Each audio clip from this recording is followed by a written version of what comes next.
রাতের অন্ধকারে ডিজেল পাচারের অভিযোগকে কেন্দ্র করে চাঞ্চল্য ছড়াল রানীগঞ্জের নিমচা এলাকায়। স্থানীয় বাসিন্দাদের অভিযোগ, এক গোডাউনে বিপুল পরিমাণ ডিজেল মজুতের বিষয়টি সামনে আসে। অভিযোগের তীর উঠেছে তৃণমূল নেতা তথা পঞ্চায়েত সমিতির উপসভাপতি এবং ইসিএলের তৃণমূল ট্রেড ইউনিয়নের সঙ্গে যুক্ত বলে পরিচিত সাবির মিয়ার বিরুদ্ধে। এলাকাবাসীর দাবি, দীর্ঘদিন ধরেই বিভিন্ন অনৈতিক ও সমাজবিরোধী কাজের সঙ্গে ওই ব্যক্তি যুক্ত ছিলেন। স্থানীয়দের আরও অভিযোগ, একটি ক্লাবের আড়ালে ডিজেল মজুদের কাজ চলত এবং একাধিক গোডাউনে ডিজেল রাখা হয়েছিল। পাশাপাশি পঞ্চায়েতের ত্রাণ তহবিলের ত্রিপলও সেখানে মজুদ থাকার অভিযোগ তুলেছেন স্থানীয়রা। যদিও এই অভিযোগগুলির স্বাধীনভাবে সত্যতা যাচাই করা সম্ভব হয়নি। ঘটনার খবর পেয়ে আসানসোল দুর্গাপুর পুলিশ কমিশনারেটের অন্তর্গত রানীগঞ্জ থানার নিমচা ফাঁড়ির পুলিশ ঘটনাস্থলে পৌঁছে তদন্ত শুরু করেছে। কোথা থেকে এত পরিমাণ ডিজেল এসেছে, কী কারণে তা মজুত রাখা হয়েছিল, সেই সমস্ত বিষয় খতিয়ে দেখা হচ্ছে বলে পুলিশ সূত্রে জানা গিয়েছে। স্থানীয়দের একাংশের দাবি, অভিযুক্তের বিরুদ্ধে অতীতেও ডাকাতি, বোমাবাজি, মারধর, লুটপাট ও শ্রমিকদের কাছ থেকে তোলা আদায়ের মতো অভিযোগ উঠেছিল। তবে এই সমস্ত অভিযোগের সত্যতা এবং আইনি অবস্থান খতিয়ে দেখছে পুলিশ।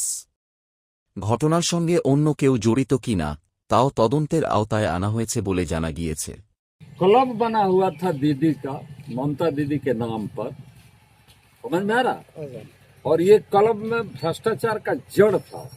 इसमें लादेन बोल के एगो कोई था जो एक तो ट्विंटर भसाया था लादेन।